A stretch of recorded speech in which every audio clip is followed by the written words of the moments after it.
everyone. Welcome to Speech and Language Development, a guide for teachers. I am coming to you live from my guest room.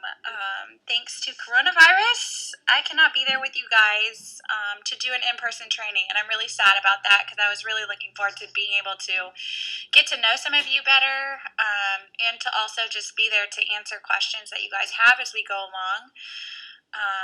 We are going to be talking about speech and language, of course, but also just developmentally what each stage looks like from birth to about 6 or 7.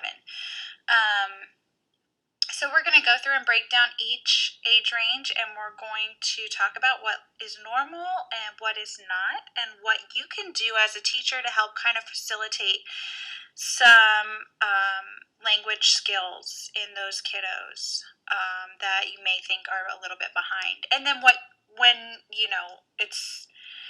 you need to call in an expert, when things are not improving and you're not seeing the success rate that you want to, how we can kind of move forward.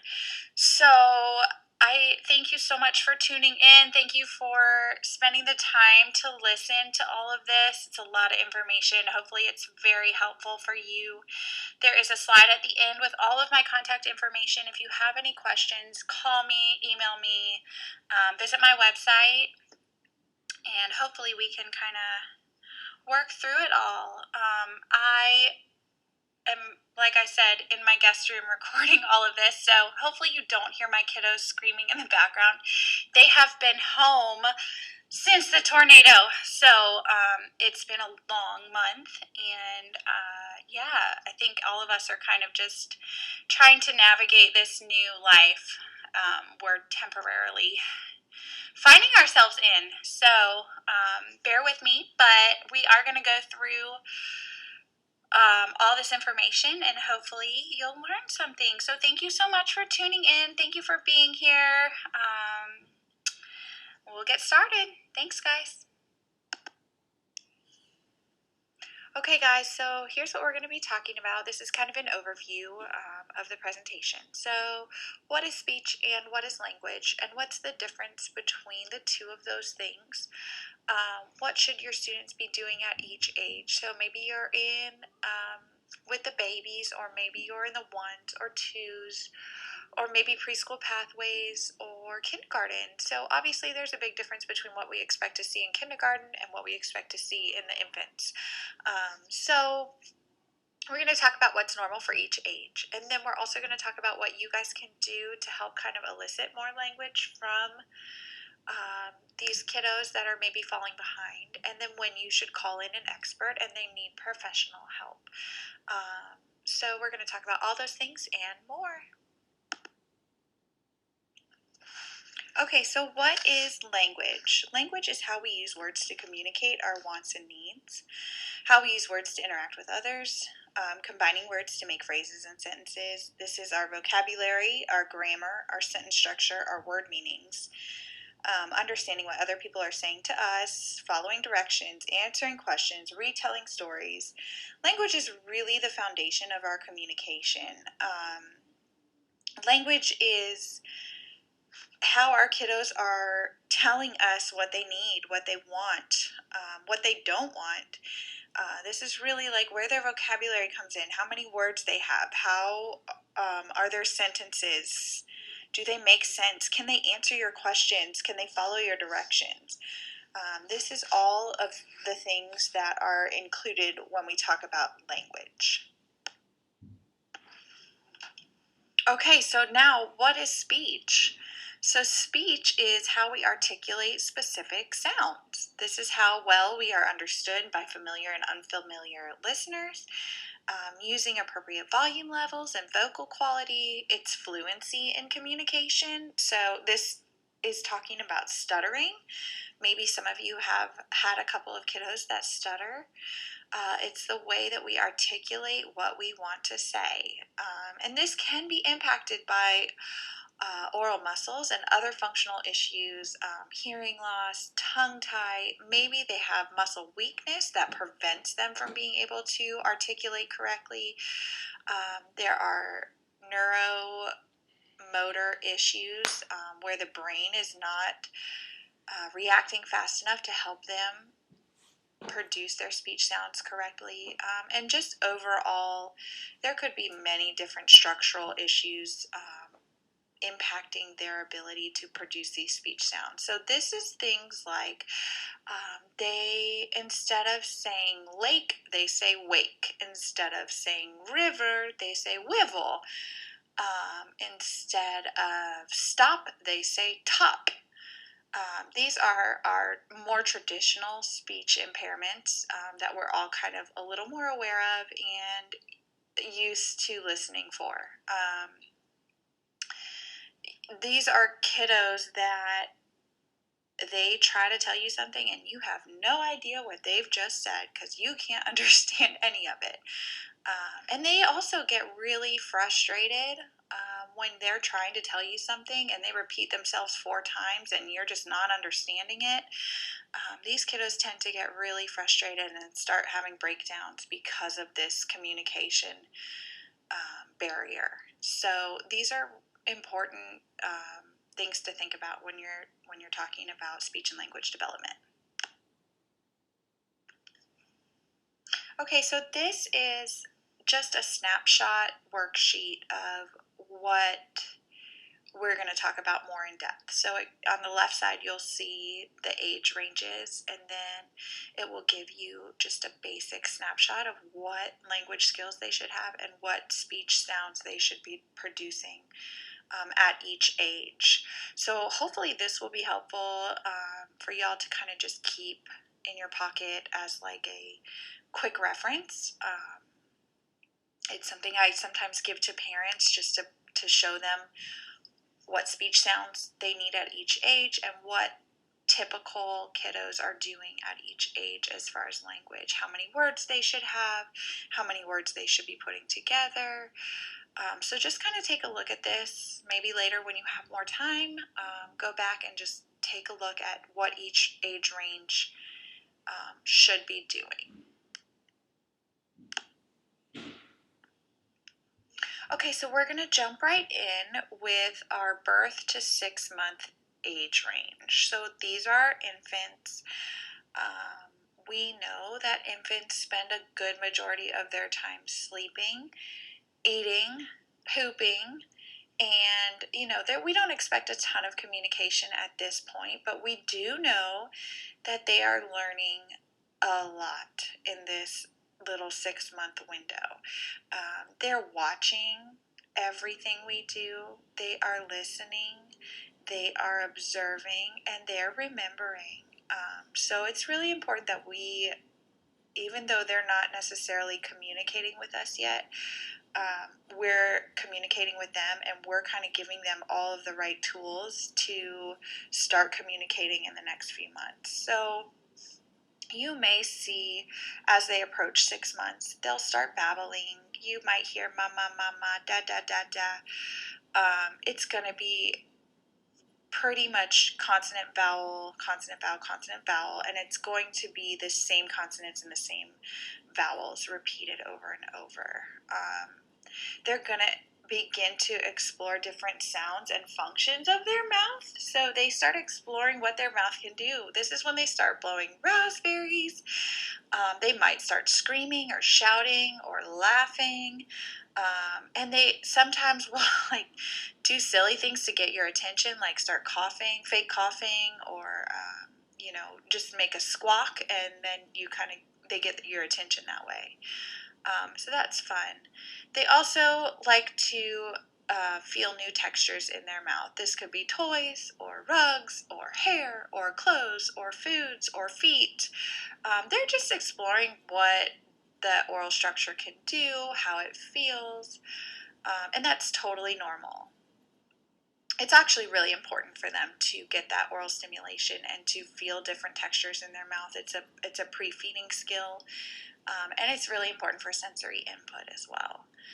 They begin to understand and recognize important people in their lives. So they start knowing, okay, this is a face I know and recognize and like. And maybe if they don't recognize someone, they might start to be a little bit frightened. This comes a little later down the road, but they do start recognizing at this age. They also begin to understand object permanence and routine. So they start to know if something leaves, it may come back, or if they see their bottle, they might know it's time to eat and start reaching for it and start their little mouth going. They start to kind of learn that things happen over and over again for them, and that's fun to watch as well. Okay, so 6 to 12 months, we're going to start seeing a lot more communication coming out in this little 6-month window. They're kind of moving to a more mobile baby, and they're starting to really have some meaningful interactions. They're starting to combine more consonants and vowels in babble. You might even hear some variegated babble, meaning they're kind of like aguga dida dido dido. They're using different vowel combinations, different consonant combinations. It sounds more like real speech patterns.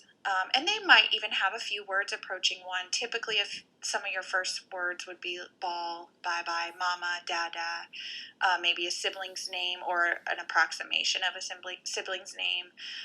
Maybe woof woof if they have a dog at home, or up, or more. You might see some of these around a year.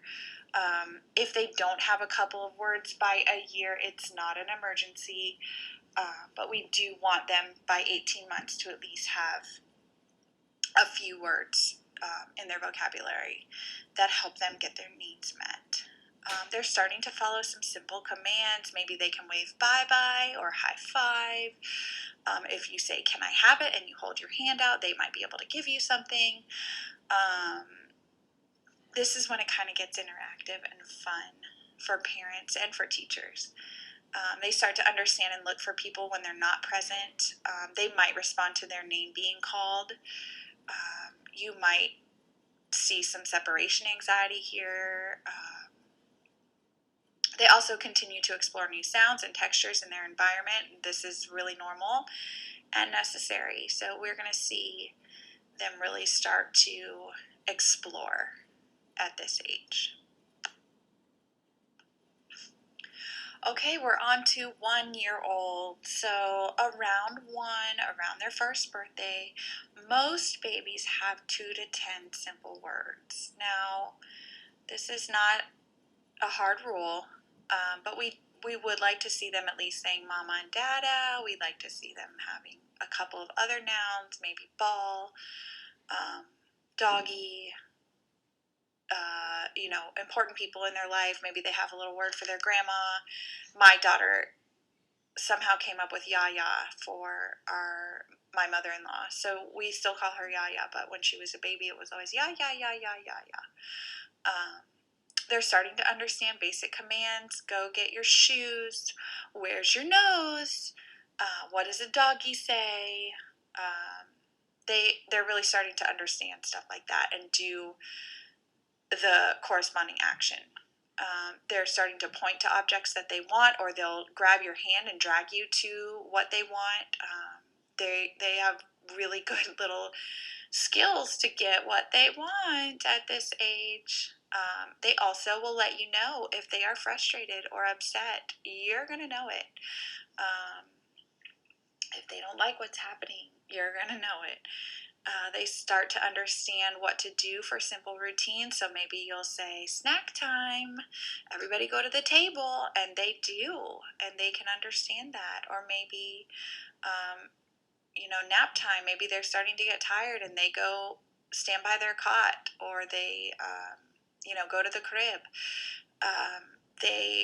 Maybe you'll say outside, and they go to the door. They start realizing, okay, she said outside, that means we're going out to play. Let me go stand by the door. So that's important, and those are really good skills to watch for, pre-communication skills, as we're kind of looking at development. They're also using really meaningful eye contact at this point. They're engaging in play routines with you. They can play peekaboo. If you're rolling a ball back and forth, they're going to roll that ball back and forth. if they watch you do something a few times, they're going to attempt to do it too. Flipping through pages of a book, or maybe a puppet, or even jumping up and down, they might try. They're really starting to pay attention to what you're doing and try to imitate those things. Maybe clapping hands, and maybe a few signs. This may be where you start seeing baby sign come out. So more, or please, or all done. They're starting to learn that they can do these things and get their needs met that way. As they start moving to 2, we expect all these things to continue to develop into more frequent behavior and more advanced skills. So this is kind of a fluid timeline. There's no hard and fast rule about what they have to have by certain ages at this point. They should have a lot of these things by 1 or around 1 and approaching 2. But they're not, at this age, it's not something that we're going to jump right into therapy for, because we're going to kind of let them develop. And then closer to 2 or 3, we'll start kind of getting concerned if they're not doing some of these things. So we're going to move to 2. Okay, so 2-year-olds, dun dun dun, the terrible 2s, as everybody says. This is where we're really going to see things start taking off as far as communication.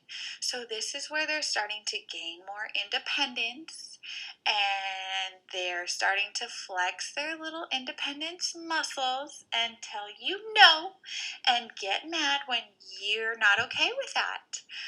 So this is where we start seeing a lot of temper tantrums, because they're trying to assert themselves and use their communication, and it's a great thing, but man, it can be frustrating for teachers and for parents. It's really an important phase, even though many of you don't like to hear that, but they're really learning, okay, I can say yes or no, and I have a choice here, even though they may not. And it's just a really important developmental time. So it's one of my favorite times, even though it can be challenging. By 2, right around 2 years old, we expect them to have about 200 words in their vocabulary. They're going to have their family members, everyday objects, cup, spoon, shoes, outside. They're going to have a few animal names, a few food names, specifically their favorite foods. You're going to really start seeing their vocabulary start to grow after 2 years old. They should also be, right around 2, they should be combining 2 or more words together. So, my shoe, no go, if they don't want to go somewhere, or daddy knows, maybe they're pointing to, body parts on daddy. Sometimes you'll see 3-word combinations. I know go, me want down. They're really starting to use very, very basic sentence structure. And that's obviously really important as a foundation for future sentences, for growing utterance length, and for just getting what they want. So this is a really important phase of development. They're able to follow simple 1 to 2 step directions. So go get sissy and let's eat breakfast, or let's go get in the car. Wait for mommy and don't cross the street. Go get your jacket, let's go outside. Those kind of things. So they can follow those simple commands. They should be able to, you may have to repeat yourself a couple of times, but they should be able to follow some basic commands. Their social skills are also developing here.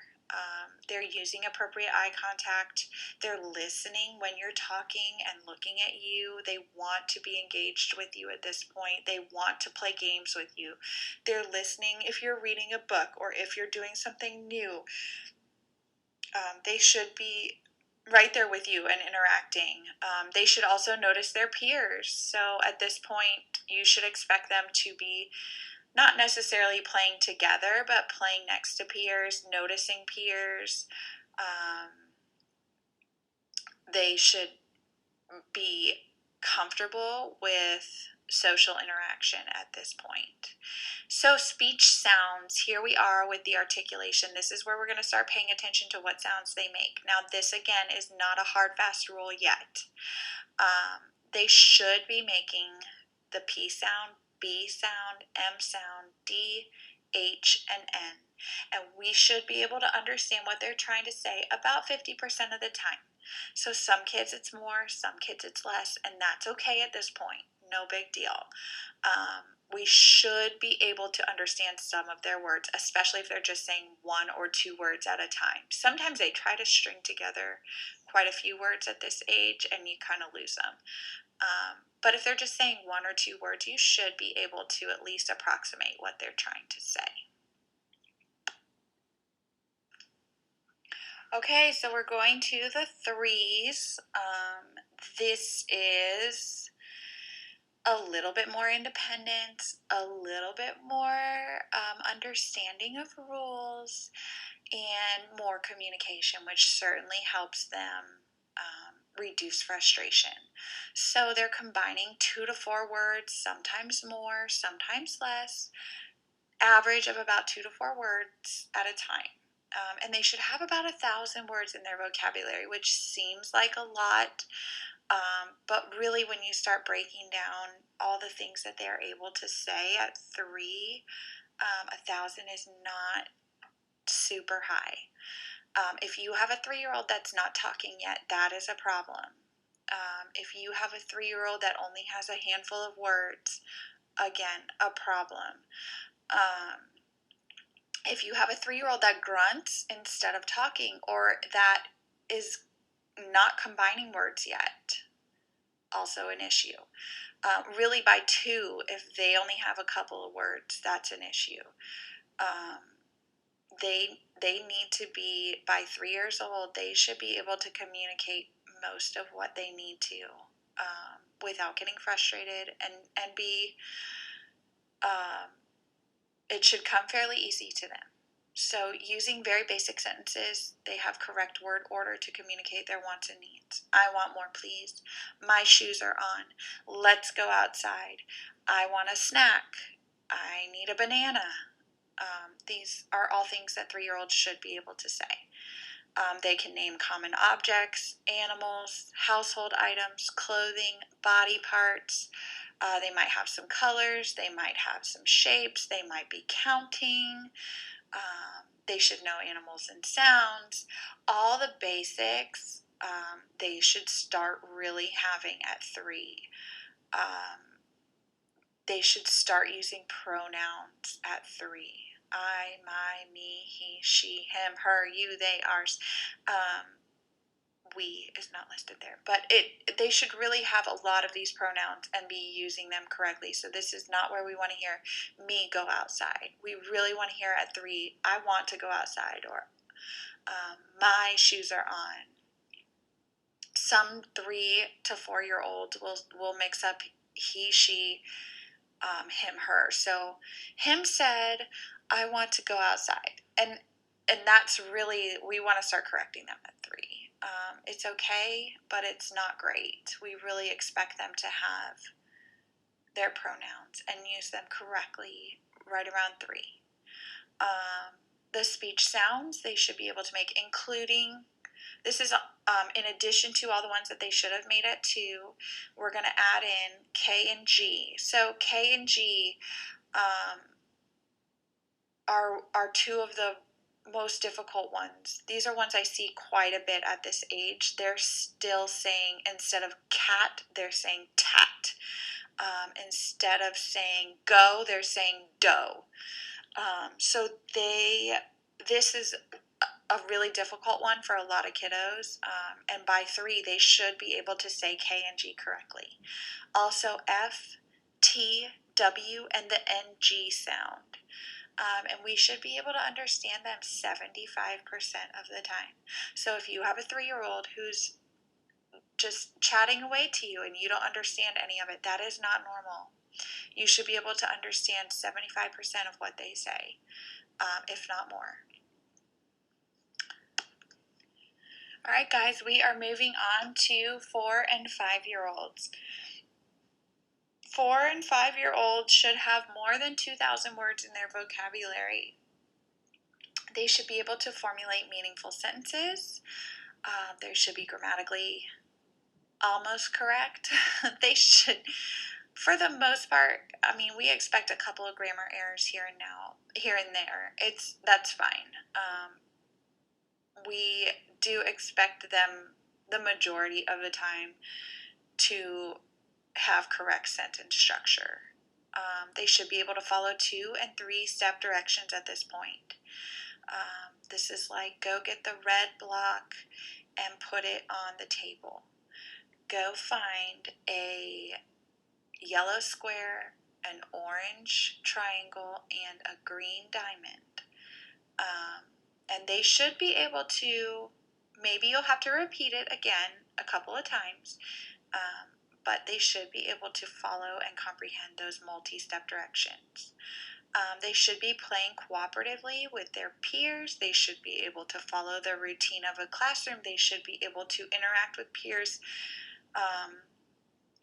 effectively in a center, in a small group, in a whole group, circle time, on the rug. They should be able to take turns. They should be able to follow those simple social routines of what a conversation looks like. Hi, how are you? I'm good. How are you? What can I do for you? What do you need? Any kind of social interaction, they should be able to really start comprehending and using those social skills appropriately. Now, what does a breakdown in social skills look like? These are kiddos that don't make eye contact, that have trouble following routines in the classroom. They can't sit on the rug. They don't participate in classroom discussion. They don't, when you're doing a tabletop activity like painting, they have a really hard time coming and understanding that activity. They're not engaging with the teacher. They're not engaging with peers. Maybe they're wandering in the room. They usually have some behavior issues that are going along with this because it is hard for them to engage in those classroom routines. So those are some things to look for. 4 and 5-year-olds are able to retell a simple story with 3 or 4 events in sequential order. So first this happened, then this happened, then something else, and then finally this happened. Usually it's easier for them if they have pictures to go along with it. So if they're retelling a story, if you're going back through a story that you've read during center time, or if you're maybe using sequencing pictures, that is helpful for them. They may need a little bit of scaffolding here, some prompting, but they should, for the most part, be able to retell a story. Maybe something happened over the weekend they want to tell you about. And first we went to the zoo, and then we saw a lion, and next we went to the kangaroos, and then we had to go home. 4 events in sequential order is kind of what we expect at this age. Maybe more, maybe a little bit less, but right around 3 to 4 events in order. Here at 4 and 5, they can identify and name their colors, their shapes, their letters for the most part, and they should identify some numbers. They should be able to count with one-to-one correspondence. They should be able to answer some basic comprehension questions. Who is the story about? What did they do when they got lost? Where did they get lost? When did they go home? These are basic, we call them explicit questions. The answer is very obvious. It doesn't require any inferencing. And here's the speech sounds that they should have between 4 and 5. They need the CH sound, the SH sound, the L sound should be correct by 5. The Y, the Y sound, S and Z should be correct, and this is including these kiddos that have a lisp, we would call it. So their tongue is sticking out when they say the S sound, so it sounds more like a TH. So like sign would be sign, summer, summer. So that's where we're really going to start focusing on S and Z. It's closer to 5. And the V sound. these 4 and 5-year-olds should be intelligible 80 to 90% of the time that they're talking. So you should really be understanding a really good amount of what they are saying. Again, if you have a kiddo in this 4 to 5 range and you can't understand anything, that's a problem. If they're having trouble making sentences, that's a problem. If they don't have that, they only have a few words in their vocabulary, or they're really struggling to find words, or you notice they have a really hard time answering questions every day about all kinds of different things, or they can't sequence a story, or they're not interacting with peers. These are all things that they should be doing at this age, so those are all things to watch for. Okay, the last age range that we're going to talk about is going to be the 6 to 7-year-olds. This is really our kindergarten, maybe a little older than kindergarten. I was trying to kind of encompass the age ranges that you guys have there. 7 may be a little old, but really, this is where we're expecting like pretty developed communication skills. So they're communicating effectively, they have meaningful, grammatically correct sentences. This is really like the age where everything kind of comes together. They're able to answer not only those explicit questions we talked about, the who, what, where, when, but they're also able to answer the implicit questions. So how and why? How did the character in the story solve the problem? Or why did the character feel sad at the end? They're able to follow complicated multi-step directions. They should be able to do this with very little prompting. Some kiddos we know pay attention better than others.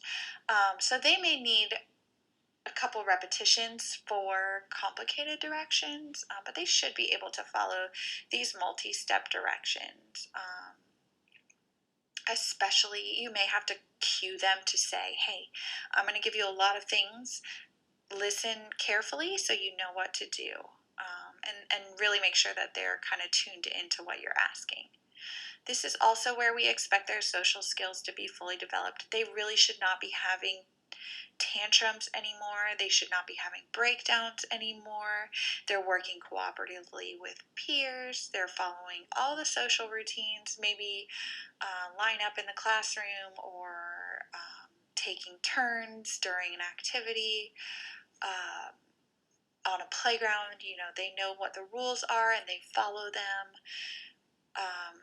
This is really the age where we expect that they can they're on their own. We expect them to, obviously they have a lot to learn as far as school goes, but as far as communication and as far as behavior issues, we kind of see all of that fade away here, and we see them kind of come into their own little independent person. This is also where we're going to see the last couple of speech sounds come in. So R and TH. If they're 6 and they don't have R or TH, we really need to start looking at that. We expect by the time they turn 7, they have all their speech sounds. They're making all those sounds correctly. So a lot of times TH is the last one to come in. This is like, instead of Thanksgiving, they're saying Thanksgiving with an F, or teeth is teeth. This is really the last sound to work on, and it does sometimes take up until 7.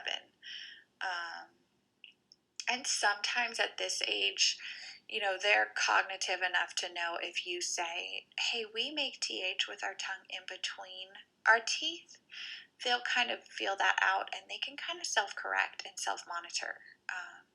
So that may be something to think about too with these older kiddos.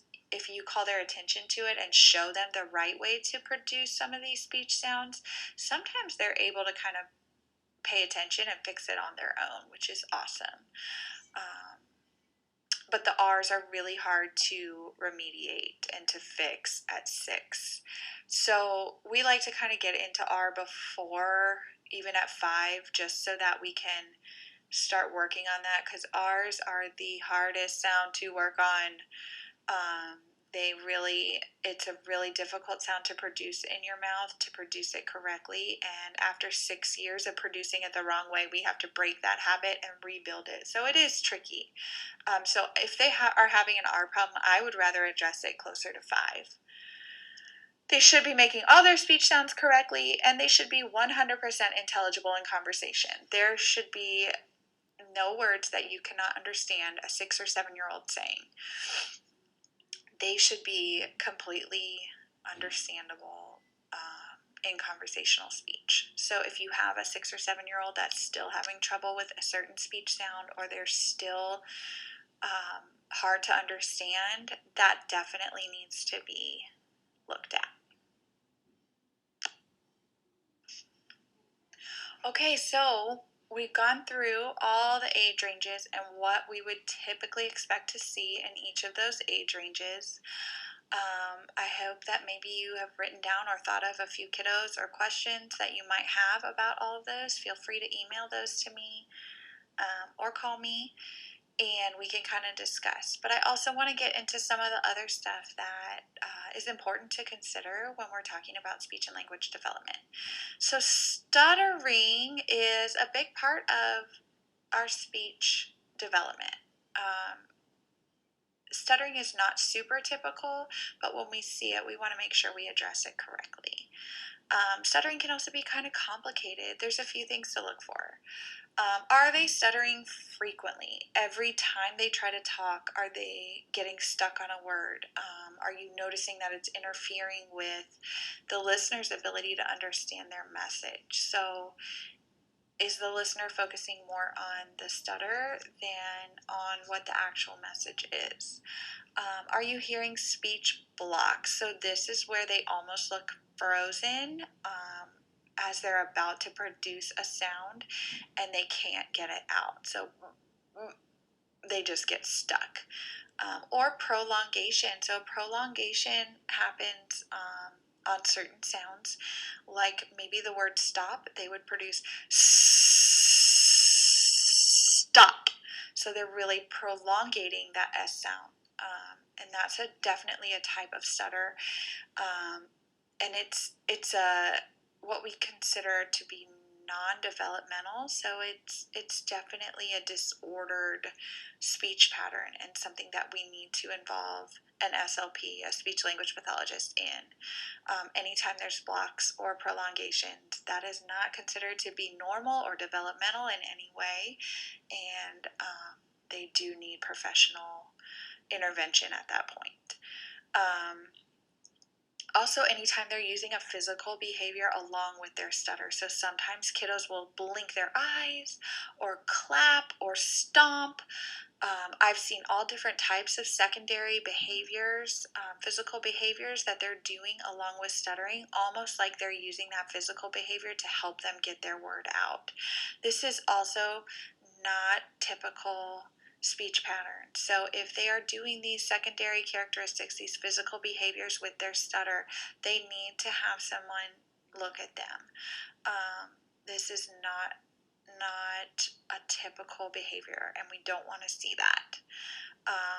And then there's different types of stuttering. I talked about the blocks and the prolongations, but there are also whole word repetitions. So my mom says, or part word repetition. So my mom says. So they're repeating either the whole word or part of that word, usually that initial part of the word. Sometimes simple part word repetitions or whole word repetitions, like I just demonstrated, those more simple and infrequent types of stuttering can be normal. We call it developmental stuttering. You will see it happen more when a kiddo is really tired. Maybe they didn't sleep well or they didn't nap. They're really upset or emotional. If there's something going on, a big change in their life, maybe they move classrooms, maybe they move to a new house, maybe, who knows, there could be any kind of big change happening. You may see some of this developmental, we call it, stuttering. So really simple and not frequent. Not every time they talk. They may just do it like, every fourth or fifth sentence. This happens around the age of 3 and 4. So this is what we would call developmental stuttering. It can be normal. You don't typically treat it. You kind of watch it for a few months and see what happens. You don't want to call attention to that because we don't want to make them self-conscious. We don't want to make them fear speaking or fear stuttering or think that maybe their message is not being received because of the stutter. So when they just have a few whole or part word repetitions or just a few stuttering behaviors here and there, we really don't call any attention to that. We kind of watch that. If it gets worse, we may intervene, but it can be normal. So that's kind of why I say stuttering is complicated. If you do notice the blocks, the prolongations, the physical behaviors, or if they're stuttering every time they try to talk, this is not developmental. This should definitely be addressed by a speech and language pathologist. Okay, so what about voice quality? I'm going to touch on this really quickly. It is part of what we do. It's just not seen as often as some of the other diagnoses. So a hoarse, raspy voice in a child, a voice that sounds strained or painful, that is not normal for a child. These characteristics can be the result of vocal abuse, so talking too much, talking too harshly, screaming and yelling. Maybe they're not hydrated enough. These kiddos, their voice should not sound hoarse and raspy. Really, at any age, your voice should not sound hoarse and raspy. They have to be cleared by an ENT in order to begin speech therapy for their vocal quality, and it's really about hygiene and stopping those abusive behaviors. So not talking too much, not screaming, not yelling on the playground, not talking harshly, so like really I guess enunciating their words or really like pushing their voice too hard. It could be also that in children you might see things like vocal cord nodules or maybe even paralysis or inflammation from reflux. Any of these things really need to be cleared by an ear, nose, and throat doctor before we start therapy. So I really don't touch on these too much, but it is something to watch out for and it is something to mention to the parents because it's important that they don't damage their voice for the rest of their lives, especially at this young age. Okay, so how can you help these kiddos that you think might be falling behind? They might be struggling with language. Especially this applies to our younger ones, so the 2s and the 3s, maybe even the ones that are, you think, okay, they're not communicating enough. They don't talk like the other kiddos in class do, or they're not talking at all. We really need to start getting them going. Here's some ideas for what we can do for those kiddos in the classroom. So we're going to always have them request an item before we give them something. So I always like to say nothing is free. And we don't want them grunting or whining in response to like asking for something that they want. I've seen lots of kiddos that just and point.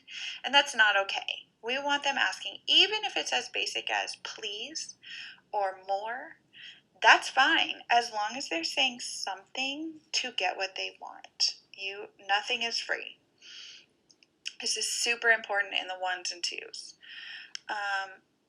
We're also going to have them request another turn. We're not just going to give them another turn. We're going to have them ask, more please, again, I want to do it again. Can I have a turn, please? And this is again can be used across the board. So this can be used while you're doing circle time. This can be used while you're doing a small group activity at a table. This is on the playground. This is with peers. They need to be asking for what they want, and that's really what communication is about: getting what you want, getting what you need. We're also going to have them narrate what they're doing. So this is important, and this is kind of across the board. Even the little infants, talk about what you're doing, and obviously they're not talking about it yet, but they're listening to you. So you're going to narrate what you're doing, and you're going to want them to narrate back to you. So maybe you're getting snack ready and you're saying, okay, I'm putting the pineapples in the bowl. Okay, go sit down so we can have snack. Look at the way so-and-so sitting. Okay, I'm going to give him a snack. And it sounds silly, but they're just hanging on to every word you say. And they're storing it away for later. And that is so important in that 1 and 2 year old class. And then as they start getting older, 3s and 4s, we want them to start really talking about what they're doing. Tell me what you're playing with. Tell me what happened after you went to music with Miss JD. Tell me about the fire drill. What happened? What did we do? Oh my gosh, we went outside and the noise was really loud. And then we got to come inside and it was quiet again. So we're talking about everything we do. And that's so important, 1, in modeling, and 2, in just giving them a stage to really show you what their communication skills are doing. We're also going to, for our older kiddos, we're going to use open-ended questions. So this is not just, how was your day? Good. This is like, how did you feel when so-and-so pushed you on the playground? Or what happened after we had circle time today? Tell me what happened after that. Or tell me the best part of your weekend with mom and dad. What did you do? Tell me about it. So we're not just giving them an easy 1-word answer, and we're not letting them kind of give a yes or no. We're really asking them to combine words, combine ideas, sequence stories, narrate stories, and that's really important for our older kiddos. And label, label, label. And this is, tried and true. We're giving them all kinds of auditory exposure, so they're listening to a word several times and storing it in their brains, like we talked about, before they're able to use that word expressively on their own. So really, we need about 30 exposures to a word, sometimes more, sometimes less, but around 30 exposures in order to really get the understanding of what that word is and means, and to use it ourselves. Obviously, as we get older, that number is reduced, but for little ones, they need several exposures to a word before they'll start using it themselves. So when I'm working with a kiddo, if we're reading a book, I might point to one picture in that book, a cat or an apple or whatever it happens to be, and I might say it 4 times. Do you see the apple? Here's the apple. It's a green apple. Do you see that apple? Do you want to take a bite of the apple? Oh, it's a yummy apple. So it's kind of like redundant in your head, but they really, especially those ones that are behind on communication, they really need that many exposures in order to really grasp that concept and use that word. So it's important that you really give them all the exposures that you can, even if it seems overkill for you. It's not for them.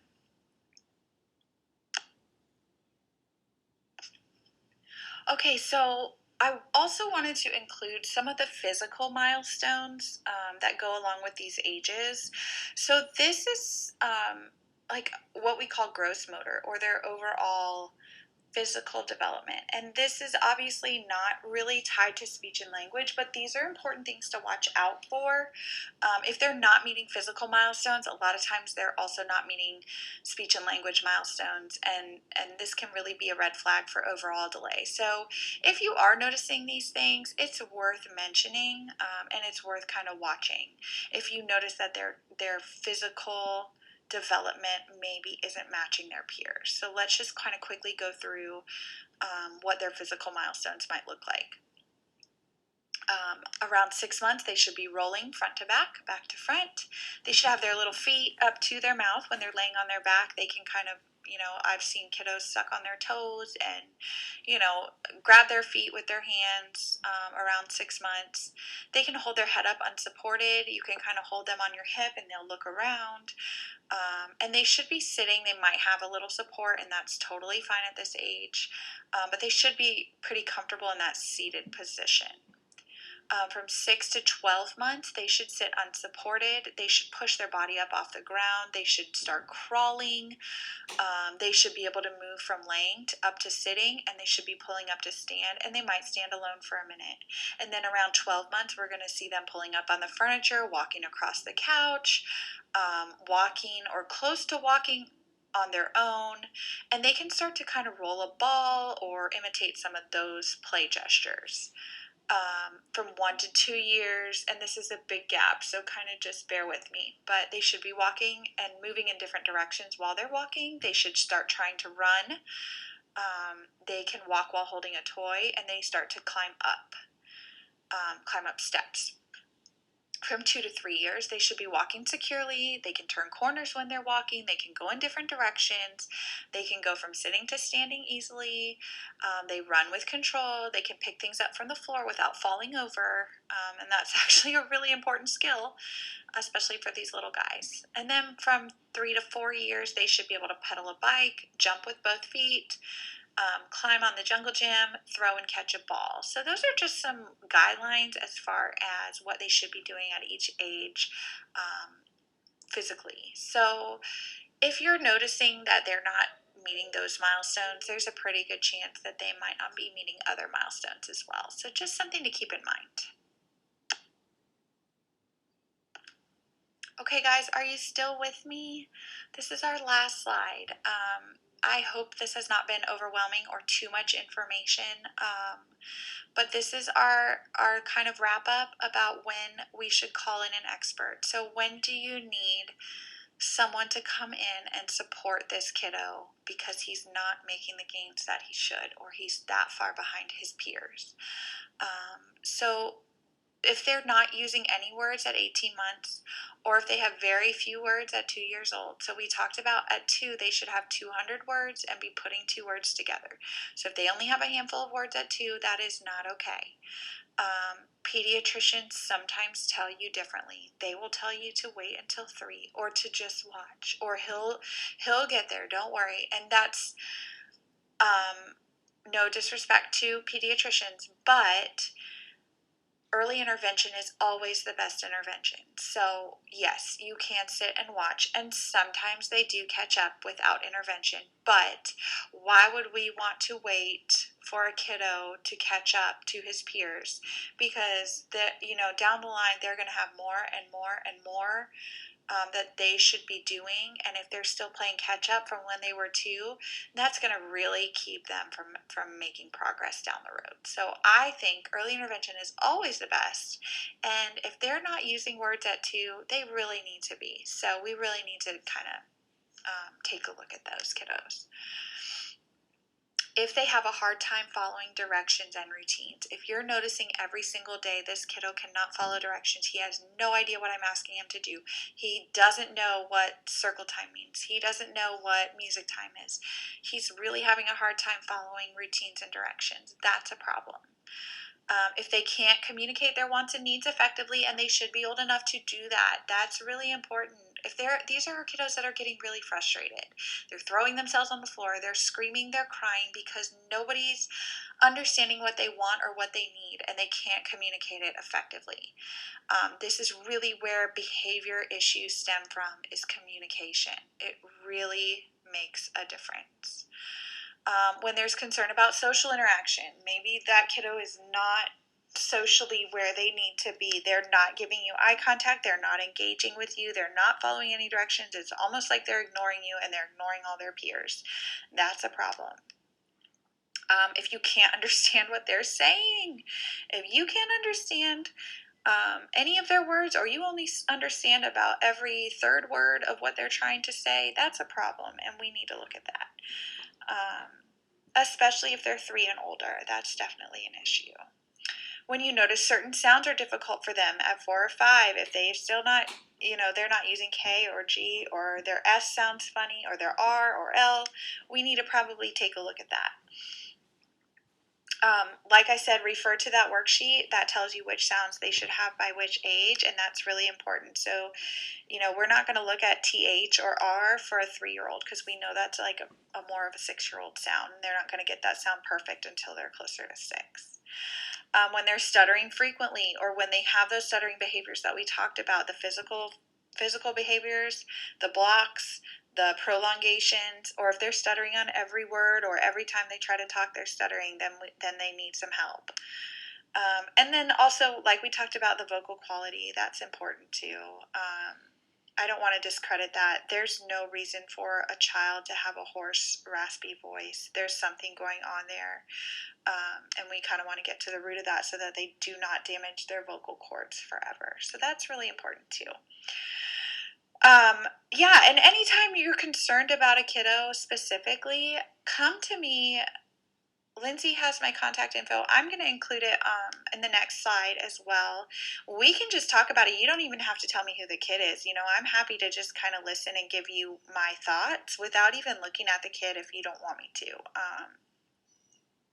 I'm happy to just kind of bounce ideas back and forth, or give you some suggestions of what might work or what might not work in the classroom. And I'm happy to also be the bad guy that talks to parents and tells parents, like, hey, there's something going on here, and we're worried about it. So it's really, I just want you guys to know that it's open lines of communication, and if you're worried, let's talk about it. I hope that this has been helpful information for you. I hope that maybe a couple of you have kiddos in your head, or kiddos that you had before, that you can kind of relate to some of this information, and it's clear for you what we should expect and what we need to look at closer.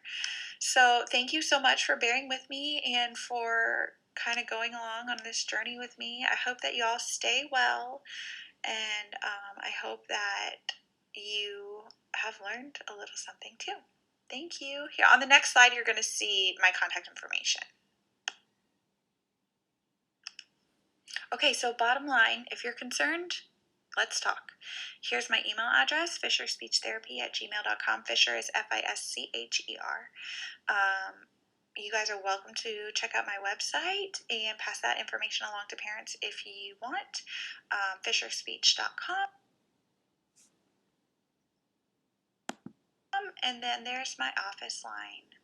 And you're welcome to hand that out as well. I think Lindsay has business cards of mine in the front as well. Thank you so much for making it this far with me. Thank you for listening and for tuning in. And I'm sure, hopefully, we will see you. I will be back there sooner than later. I hope that all of you stay well. And I look forward to seeing you soon. Thank you so much. Bye, guys.